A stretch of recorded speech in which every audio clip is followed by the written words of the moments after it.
time to go. Here's what we got planned today. How many species of fish can we catch in a 24-hour period? Here are the rules.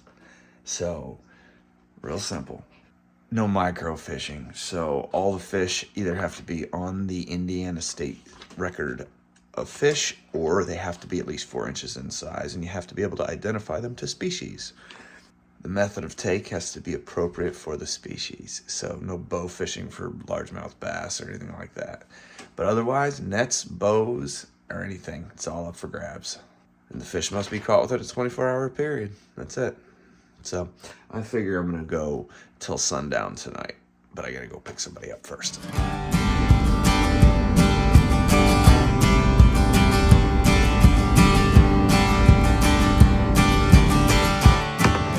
Not much, buddy. How you doing? Dude, you are up and ready. I'm kind of blown away by this. I figured I'd be waking you up in there. You ready to do this? I'm ready to do some fishing. Let's go. Let's go. Our first location up today, one of my favorite lakes, Turtle Creek Reservoir. Turtle Creek is a 1,550-acre lake located in Sullivan County, Indiana. It was created in 1980 by damming the Turtle Creek, a tributary of the Wabash River. The reservoir is used for cooling the Miram Power Generation Station. Subsequently, the north side of the lake can sometimes be as hot as bathwater, and the reservoir has produced some state record fish. Early in the lake's existence, it was a nationally renowned bass fishing lake, but somewhere along the way, all of the bass habitat died off, the plants in the lake began to struggle, and the catfish and carp took over. Without a massive stocking program, the bass fishing would be basically non-existent in this lake now, with it being the only location in the state of Indiana that has removed the daily bag limit on catfish, allowing anglers to harvest all they want. And all that contributes to making this the perfect location for our first species. Stop number one. We're gonna get some bait, and we're gonna see if we can knock out a species or two real quick.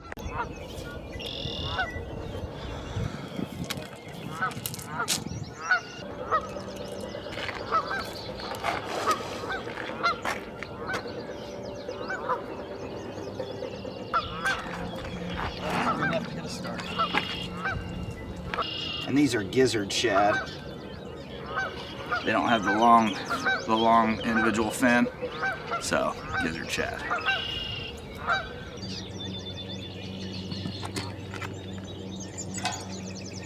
See if we get this catfish here. It took us about 5 minutes, I think. Another little channel cat here. Got some fight in him. Okay.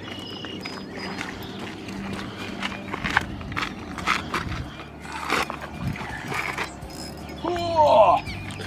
Here we go. Man. Channel cat. There's our species number 2 for the day, Mr. Whiskers.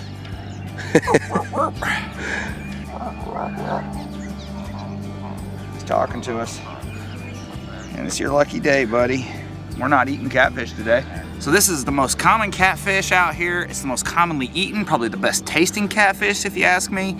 All told, the horns are what scare a lot of people about this. So I'll show you real quick where the horns are on here. You've got one in the dorsal fin and in the pectoral fins. These are the ones that'll usually get you because the fish has a tendency to thrash back and forth. And these bones that come out in the pectoral fin, they're very sharp, and they actually kind of curl back, so when they get you, they'll get you good. And some people have even said there's a little toxin on the end there that'll make the wound hurt a little bit for a couple days after it gets you. And I believe that because it does always hurt for a couple days when I get horned with them. But the best way to handle it is just use the horns as handles. So get your hand around it like that, and you got a good hold on that fish. And with catfish, it's the little ones that'll get you. The bigger they get, the duller those horns get. We're gonna let this guy go. We're off on another species. We got 2 down. No splash.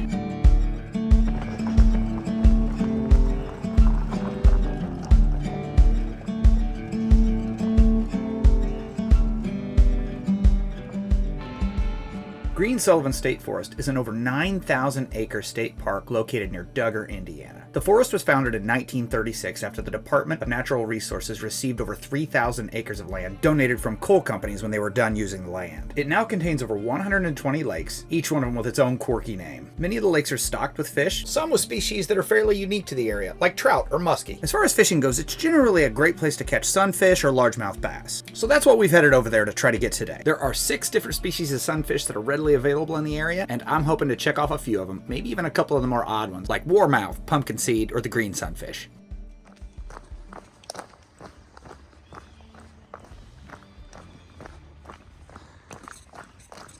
So this is Alex, agreed to come and help me out today.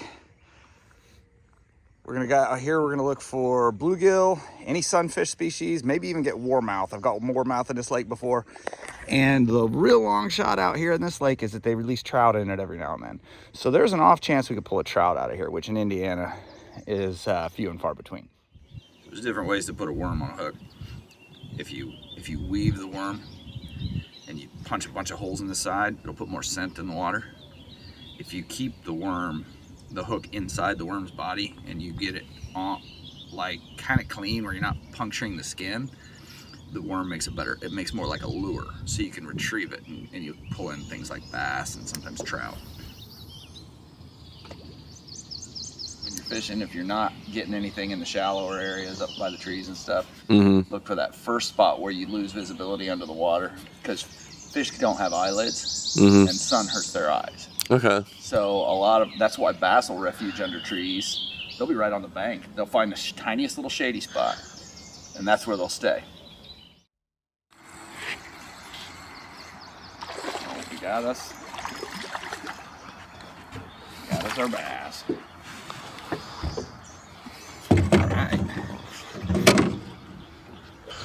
I'm actually kind of hoping not to get a largemouth first thing, just because I wanted to come back and fish it with more of a bass lure just to get one. But largemouth bass, that's our next species here. So goodbye, Mr. Bass. That's number 3.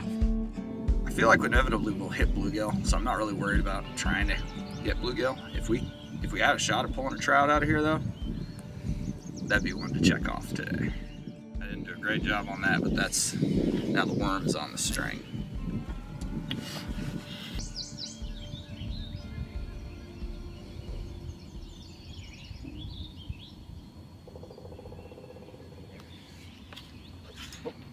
Oh, after all that time, you didn't know it all the way in there. Hold on to it, greedy little. You're being a little stubborn today.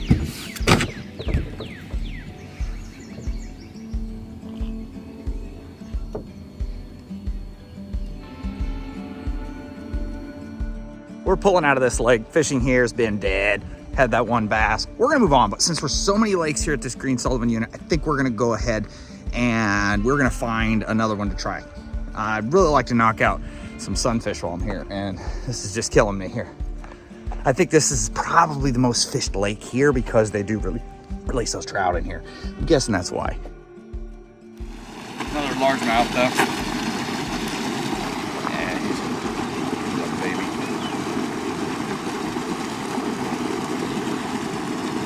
Looks like he's starving. See that concave stomach? That does mean he's starving. So the bass population in these lakes is overpopulated, and they're starving each other out. This is one of the side effects of having the limit as high as they do for harvest of bass. Is sometimes you get these lakes that have too many bass in them, and none of the bass get big because of it. I don't see any sunfish in there. Well, the lakes weren't being nice to us out at Green Sullivan, so we are at Sullivan Lake now, and we're going to try to check our crappie off the list.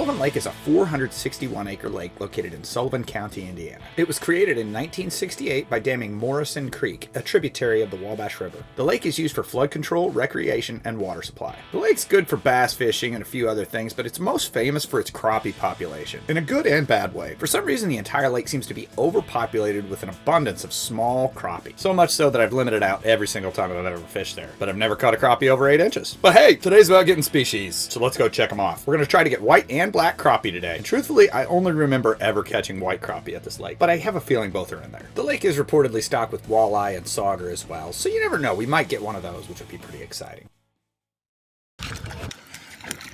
Okay. Next one on our species list should be white crappie. 1, 2, 3, 4, 5 spines.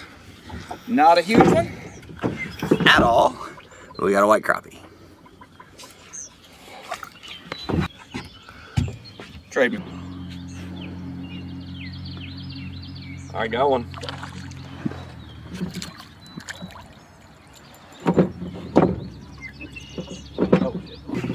So, on the dorsal fin right here, these spines. So 1,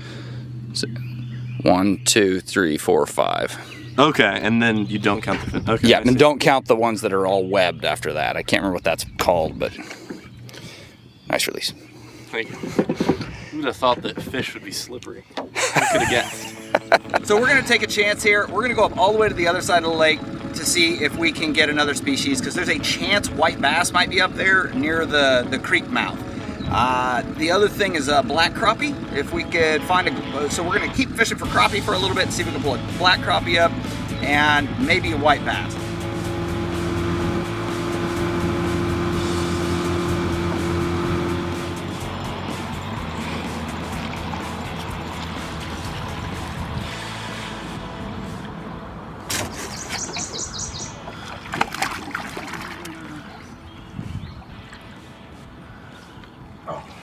That's a much better crappie. So, white crappie. 1, 2, 3, 4, 5, 6. Actually 6.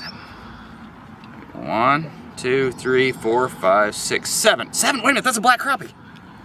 Dude, we got the black crappie. Sweet, we just got our next species. So we got a white crappie, now we got a black crappie. Okay, awesome. Sweet. All right. See you, buddy. Oh no! I said no. Good catch. I would have jumped in. All right, so here's the status. We got white and black crappie, which I'm really excited about. We have 5 species in, and it's just turned early afternoon here. It's about 1 o'clock. So a decent start, but we don't have any sunfish, which is blowing me away. I was counting on that to have like 5 to 7 species. We're gonna make a change of plans. We're gonna call it, phone a friend, and we're gonna go to a private lake where there's red ear, big bluegill, and I think throwing a night crawler on them ought to help us out a little bit. So change of plans, we are headed over to Chris and Penny's.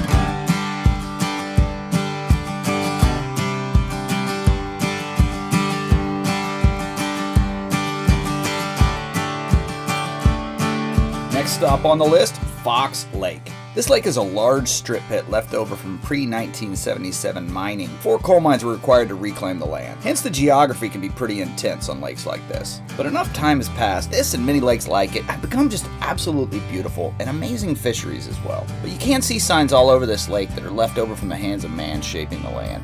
Notice all of these spill piles running down under the ground. Those are left from when the dragline dug the earth and left the piles of earth in these large rows, called spill piles. But this lake is one I feel like I could count on for bluegill and red ear, 2 of the sunfish species I'd really like to get today. Now there's 6 total sunfish species that you can find commonly in this area. Bluegill, red ear, long-ear sunfish, pumpkin seed, green sunfish, and warmouth. Now the bluegill and red ear are the 2 we're honing in on in this lake to get a couple more species for our list. I hope this works, because if we get through this without a bluegill, it's going to be a little embarrassing. Buddy, we are boating in style today. We're taking the paddle boat. Serious fisherman right here. Bluegill, red ear, and we might be able to get a long ear sunfish, possibly a warmouth out of here. We already got our crappie. That'd be something we could have got out of here, but All right, it's on. Oh, yeah, he's on there. Hey, hey, hey. First cast.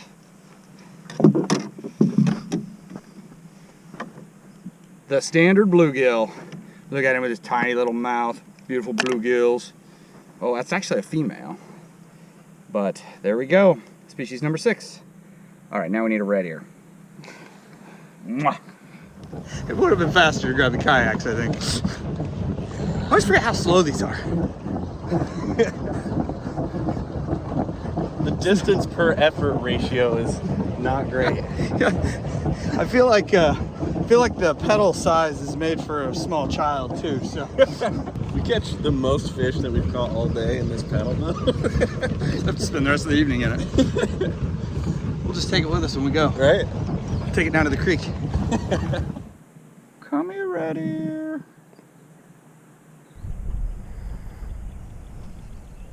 There's one. What do we got? What do we got? What do we got? Oh, red ear. With a red ear, what you do is you put a night crawler and a split shot on, drop it to the bottom, cast it up on the bank, and then slowly drag it out. And that's how you catch a Mr. Red Ear. I love these. This is a little one. They get pretty big in this lake. So, all right, is that species number 7? Something like that. Species number 7 by Mr. Red Ear. Paddle faster. Take me over there. I'd like to fish over there. All right, let's go. Time to go bow fishing.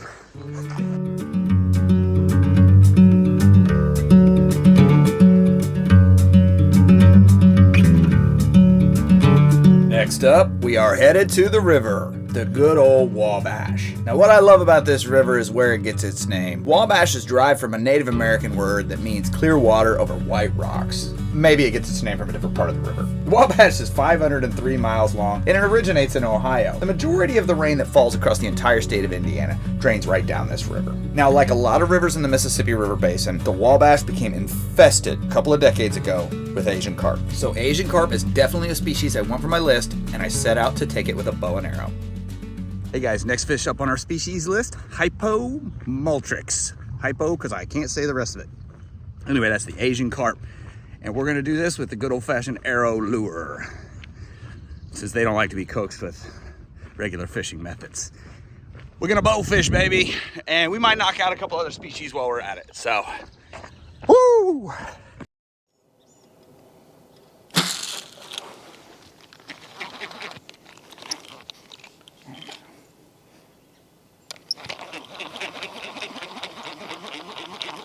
How'd I miss? I could've swore I hit him.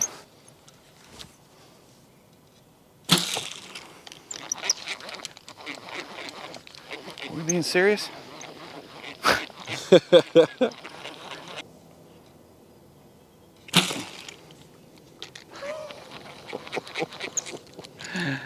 Oh my goodness, did you see that? I think I got a death shot. I'm not sure, the way he stopped. Oh, there he goes, there he goes, there he goes. Try to push us a little here so we don't. Okay. Well, it wasn't the fish I was really thinking I was coming after, but it's a new species. We got the grass carp, also known as the white amur. And I do make good use of these fish when I shoot them. They do a couple things. We make a garden compost with them, and we also use them for chicken feed. Sometimes I will eat them. They are actually good quality eats, but usually when we shoot them and they sit in the boat for a couple hours, it's not real desirable for human consumption. But it's not a native fish to North America, but it's one that's considered to be normalized. So it's not like the Asian carp that's in this massive population bloom. These guys are pretty well balanced and normalized, but they're pretty fish. Huh? Oh, there we go. One down. I gotta get an Asian carp though.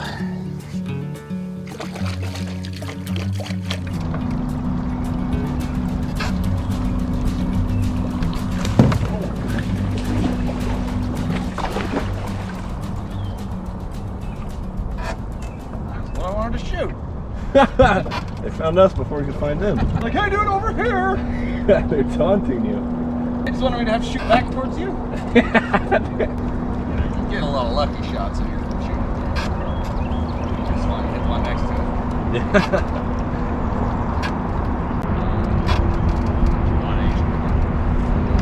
Oh.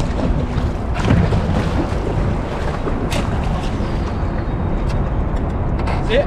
See it? I missed the one I was shooting at. Did I watched it? I watched it in real time. That's so funny. I missed the one I was shooting at and I hit the one behind it. Oh, this was the species we were looking for. All right, here it is. H. Moultrix, the Asian carp. That's number 9 on our species list. Clear this log and I'll get a closer up on it. Okay. So this guy's famous for just how invasive he is and how they jump, which you just saw. Estimates say that this fish is up to 95% of the fish mass in this river and rivers like it now. So it doesn't really have a lot of predators that keep up with its reproductive abilities, and it eats algae and phytoplankton and things like that at the start of the food chain, and it's doing a ton of damage to the ecosystem. So anyway, all that to be said, that's number 9. Missed the one I was shooting at, and there are so many of these in here. I hit the one right behind it that I couldn't see. A little bloody, but all right. You know what that means? You ready to fish?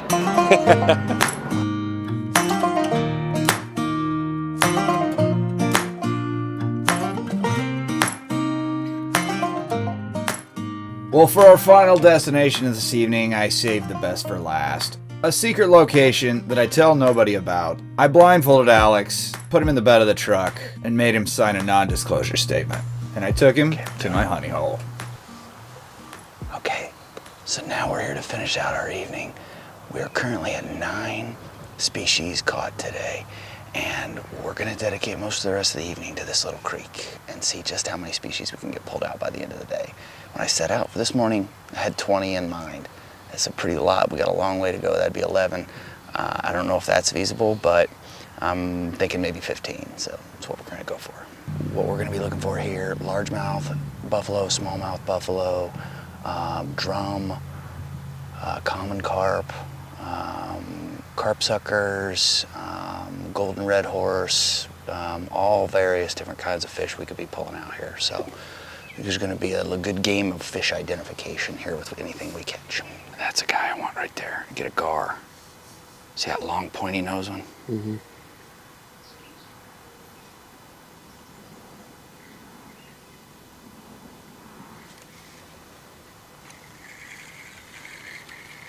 Let's try to go.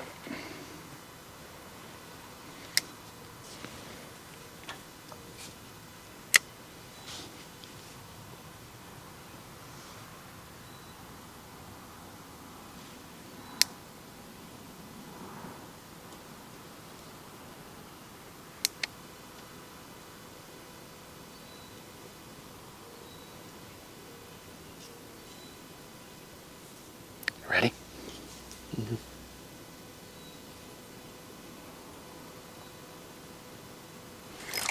Oh, he had it. Shit. I wanted that one. That would have been a new species for sure. Something's got it.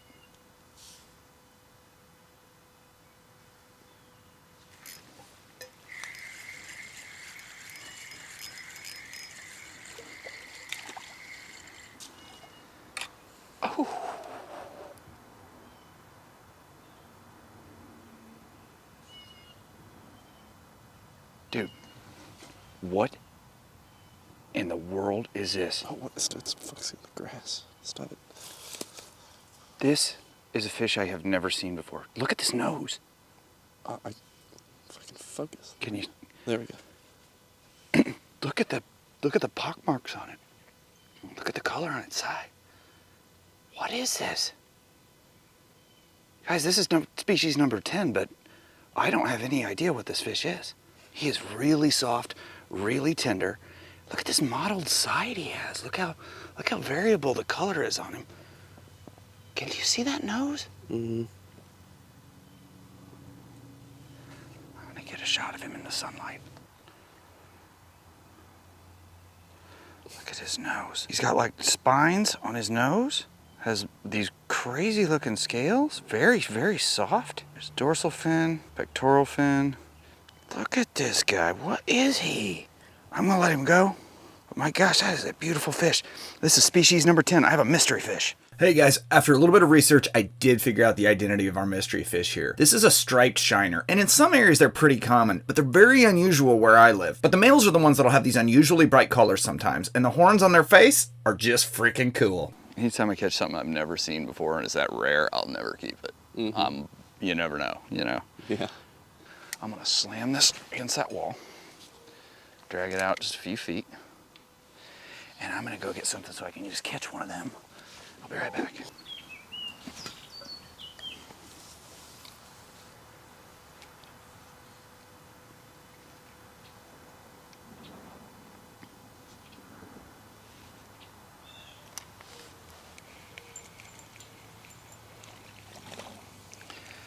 Right. Species number 11. And this is one of my personal favorites because I think it's the prettiest fish in freshwater. This is a long-eared sunfish. They got these really beautiful blue colors mixed in with gold and orange, and they get their name because of the size of the extension on the gill plate. This is about as big as they get in this creek. Sometimes in lakes they'll get about twice that size, but it's a pretty small fish in general. Isn't that pretty? Yeah.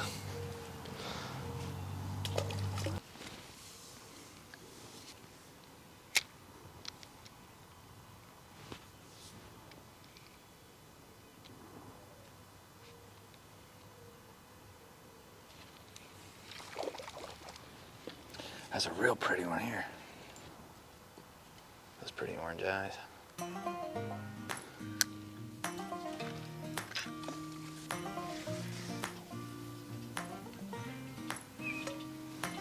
see?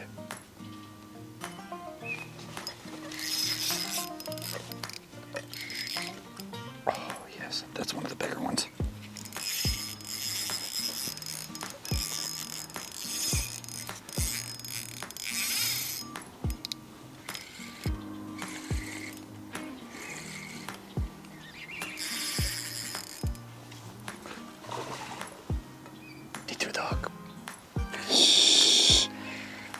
It's okay. It happens.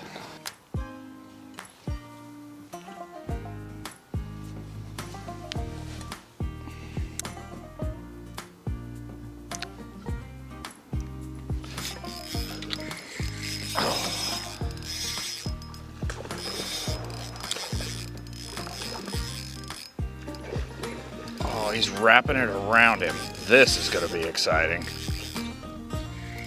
Wow.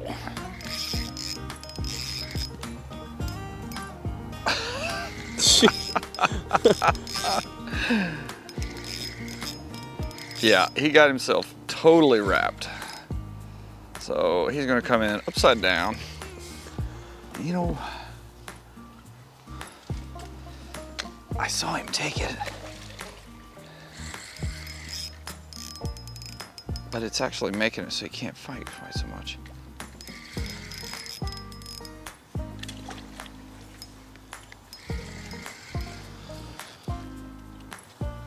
Look at him unrolling now.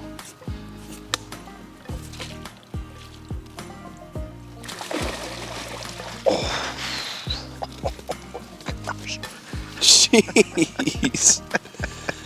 Oh my God. well, we already counted the species earlier today. What a great fight. Well, they are. He is in a fighting mood. Wow. I'm going to get that out of there for you. Oh, there you go. Clean release. It was a bruise, wasn't he? Man, he was jumping. All right, let's do that again.